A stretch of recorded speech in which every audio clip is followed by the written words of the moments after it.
و ان كانت او که چیرې وله د مړي لور واحدتن یوه وله سړی مړ سلو په میراث کې خالي یوه لور پاته سوله نو فلها نصف دې لور لره د پلار د مال څخه سم نیمه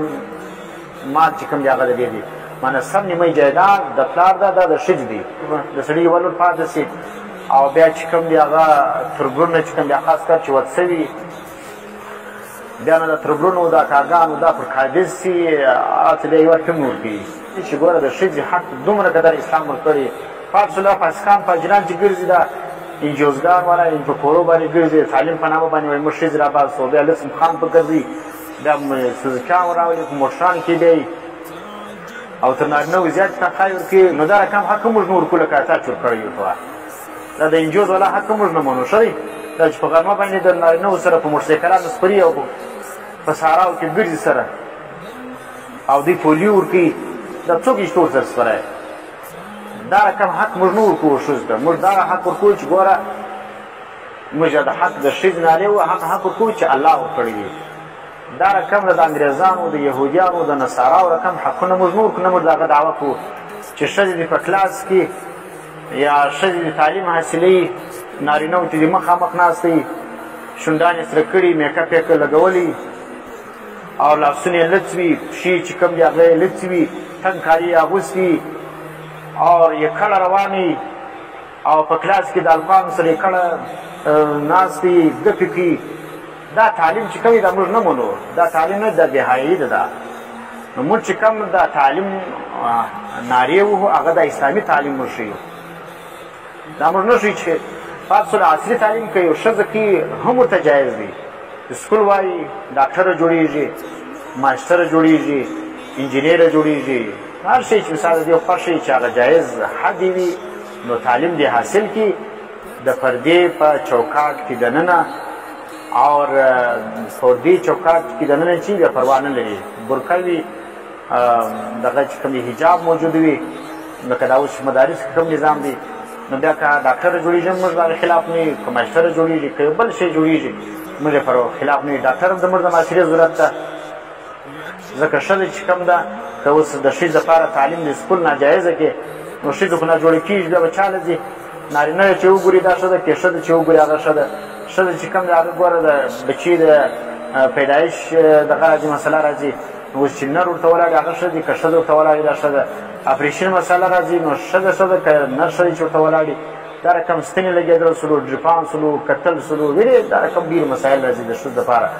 نو دا چې اوس ته ښځې ته ګس راولاړ لکه دا څنګه د بریلویان چې مخالفت کوي د ښځو مدرسې دا بندې کوي دا بېحیایانې دي وایي او د ده پر لاسو پر پښو باندې چې کوم دی هغه چې سهار ماښام ښځې پرتې او د تعویضو د دم په نامه باندې دا جواز ورکوي زیارت په نامه باندې جواز ورکوي زیارتولو روانې دي پیر صاحب له ورځي ژیړې خریله ده ژیړې کونډې کړې ده پر لاسو پر پښو باندې ښځې چې کوم دی هغه مچوي او ښځې چې کوم دی د ښځو پر ویښتان باندې روانې تګ کوي دا طریقې چې کوم دا پیران صاحبان چې کوم دي دا رقمي موږ نه منو چې پیر له ورځي مخامخ ورته ناست دی پیر په لاس په ګوتو کې کلمان ونیسي په پښو کې کلمان ونیسي وایي زه پیری ځم باسمه دا پیرانو رقم دغه چې کوم دی هغه موږ نه کوو نه د پیرانو خبرې منو دا دو لمبر پیران او نه د یهودیانو د نصاراو د ایجنټانو خبرې موږ منو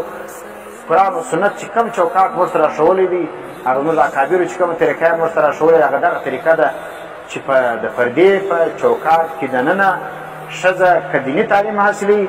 که عصري تعلیم حاصلوي بلکل ورته جایز دی دا جلا خبر دلته اسلامي حکومت نشته نو عصري تعلیم چې کوم دی هغه دغه دپاره موږ ته داسې د پردې نظام نه دی موجوده مخلوط تعلیم دی یا ګډوډه کیسه ده نو دا د ټول چې ګورې اسلام چې ګورې دا ښځه دونه حق ورکړي فلاحن نصفو که چیرې د پلار څخه یوه لور پاتې سوله سم نیمه جایداد د دې ښځې دی او دلته چې کوم دی هغه که شیخ الحدیث دی هم حق نه ورکوي که مفتي صاحب دی نه ورکوي او که ډاکټر صاحب دی که فلانی صاحب دی که هر څو صاحبان دي دا یو هم حق نه ورکوي نو هلته وایي زه ډېر ښه مسلمان یم نو قرآن دغه آیت څه وایي فلاحن نصفو دې ښځې لره سم نیمه مال ورکوی دی نو دا چې سوله دا ورته وایي چې موږ د هغه حق دعویدار یو د ښځې دپاره چې قرآن ذکر کړی دی